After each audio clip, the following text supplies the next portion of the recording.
Shalom saudara yang dikasihi oleh Tuhan, kita akan kembali merenungkan firman Tuhan. Dan tema yang akan kita pelajari bersama hari ini yaitu transparan di mata Tuhan. Saya akan bacakan ayatnya di dalam Markus pasal 4 ayat 22. Sebab tidak ada sesuatu yang tersembunyi yang tidak akan dinyatakan, dan tidak ada sesuatu yang rahasia yang tidak akan disingkapkan. Nah, ayat di atas saudaraku diawali dengan ayat 21. Di situ dikatakan bahwa ada orang membawa pelita. Ya saudara ya. Nah, orang membawa pelita di sini adalah ini ditujukan kepada murid-muridnya yang dahulu mereka telah meninggalkan kehidupan mereka yang lalu, dan kini mereka telah menjadi murid Kristus dan ada terang Kristus dalam kehidupan mereka. Ini ditujukan kepada para murid saudaraku. Nah, saudara yang dikasihi oleh Tuhan, bahwa hidup kita hari ini kita telah ditebus oleh terang Kristus. Di dalam hidup kita ada kebenaran firman Allah, dan dari hidup kita saudara kita dituntut banyak hal untuk kita berubah.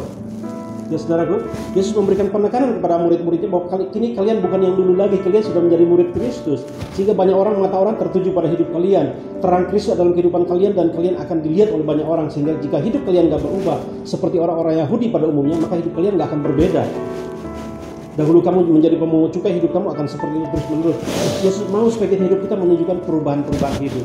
Nah saudara, yang kedua saudaraku, hal yang sama juga dikatakan kepada orang-orang Yahudi, bahwa di sini dikatakan begini, melainkan supaya ditaruh di atas kaki Dian, dan supaya kaki Dian, supaya terang itu menerangi sekeliling mereka.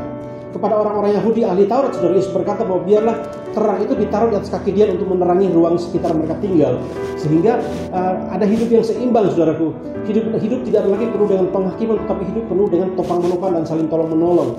Jadi orang-orang Yahudi jangan lagi menggunakan keimaman mereka, menggunakan kelebihan mereka untuk menghukum orang-orang rakyat pada waktu itu. Sementara Yesus berkata bahwa aku datang bukan untuk menghakimi, tapi menyelamatkan yang terhilang. Nah, saudara, di sini seorang bijak yang bernama Aristoteles dari Yunani, saudara, dia seorang filsuf, dia berkata begini, orang bijak terlalu sibuk mempertanyakan banyak hal tentang dirinya, sehingga kehabisan waktu untuk mendidik orang lain.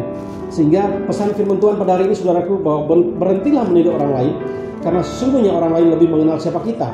Dan terimalah kritikan sebagai obat yang menyembuhkan sakit moral kita. Sehingga ketika kita sebagai orang percaya, sebagai anak-anak Tuhan saudaraku, hidup kita nggak lagi sama dengan dunia ini. Tapi ketika kita mulai menjadi serupa dengan dunia ini, dan kita dikritik oleh teman-teman kita nggak boleh meninggalkan Tuhan. Kita nggak boleh sakit hati. Tapi kita terima itu sebagai obat yang menyembuhkan iman kita. Kita terima itu sebagai cambuk yang menyembuhkan sakit rohani kita. Sehingga hidup kita bertumbuh saudaraku. Saya menemukan beberapa hal di satu gereja yang pernah saya pelayanan. Ada jemaat yang meninggalkan Tuhan hanya gara-gara ditanya, bro, kenapa kamu kemarin minggu lalu kamu nggak gereja?